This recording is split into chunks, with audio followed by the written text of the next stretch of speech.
Bonsoir. Dans à peine plus d'une semaine maintenant, le championnat du monde des rallyes va débuter, et qui plus est à Monaco. Première question toute simple, comment vous sentez-vous avant ce rallye?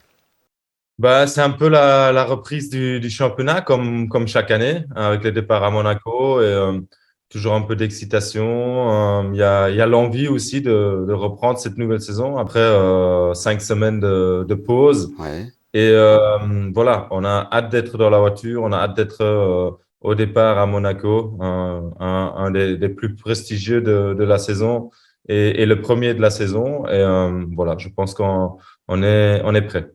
Oui, qu'est-ce que vous inspire ce rallye que vous avez gagné en plus en 2020? Le rallye de Monte-Carlo, c'est un rallye avec une très très belle histoire. C'est un rallye que tout pilote veut gagner au moins une fois dans la vie. Euh, on a pu réussir cet objectif-là, mais il est clair que cette année, on sera à nouveau là pour la gagne. On a vu que la fin de la saison passée, notre voiture avait énormément progressé par rapport au début de l'année passée et qu'on a un outil aujourd'hui qui devait nous permettre de jouer aux avant-postes. Et voilà. Avec cette année, comme l'an passé, le parc à Monaco, donc à la fin des épreuves, tous les soirs, les pilotes se retrouveront ici. Vous êtes résident monégasque, vous serez chez vous finalement? Oui, quelque part, je serai chez moi, même si, il faut le préciser, les spéciales sont quand même à 1 heure et demie de route de Monaco, en tout cas la plupart des spéciales, dans l'arrière-pays, mais l'arrière-pays également, on les connaît bien avec les années d'expérience. Et voilà, oui, j'ai un peu l'impression d'être chez moi. Vous avez été 5 fois vice-champion du monde. Est-ce que vous pensez que 2023 sera votre année? C'est toujours difficile à dire. Ce qui est sûr, c'est qu'on démarre pour une nouvelle année avec les mêmes ambitions et les compteurs à zéro hein, pour tout le monde. On démarre tous à égalité. Donc voilà, il faut avoir un peu de réussite cette année. Il faut avoir le package qui permet d'être compétitif tout au long de la saison. Justement, Et ce package, il est compétitif. Vous l'avez évoqué tout à l'heure. Vous avez l'équipe, vous avez la voiture pour performer en 2023.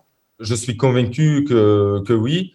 Maintenant, il est clair que l'année passée a été une année très, très difficile pour nous. On avait du retard dans le développement de la voiture. On a commencé mal la saison avec beaucoup de petits soucis. Ça a été en progression, Euh, oui.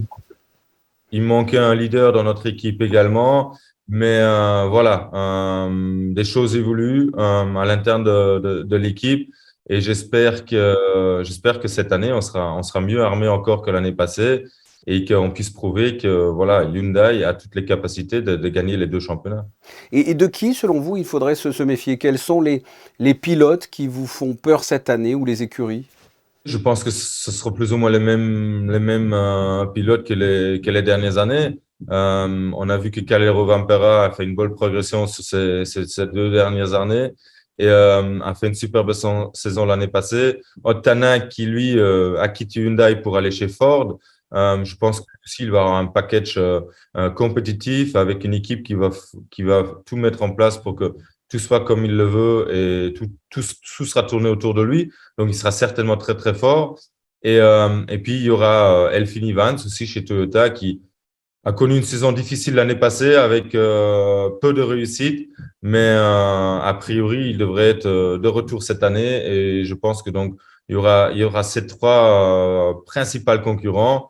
Et puis, de temps en temps, une pige de Sébastien Ogier ou de Sébastien Loeb sur l'une ou l'autre manche. Dernière question, hein, qui n'a presque pas de rapport avec le rallye. Vous avez une petite fille d'un an à peu près, hein, il me semble. Est-ce qu'elle est déjà passionnée de rallye, ou c'est encore un peu trop tôt? Elle a son petit buggy avec lequel elle adore rouler, un petit buggy électrique. Maintenant, voilà, je la pousse pas forcément à suivre trop les rallyes et les voitures, mais c'est clair que voilà, en allant à l'école tous les matins cette semaine, elle va voir les infrastructures, elle va voir les voitures et elle va se rendre compte que c'est papa qui prépare son rallye de Monte-Carlo, Très bien. Et puis, quand vous roulez avec elle, vous roulez doucement, j'imagine. toujours. On le rappelle, le 91e rallye Monte-Carlo se déroulera donc du 19 au 22 janvier. Et sachez que nous retransmettrons en direct le départ le 19 depuis la place du Casino à partir de 18h25.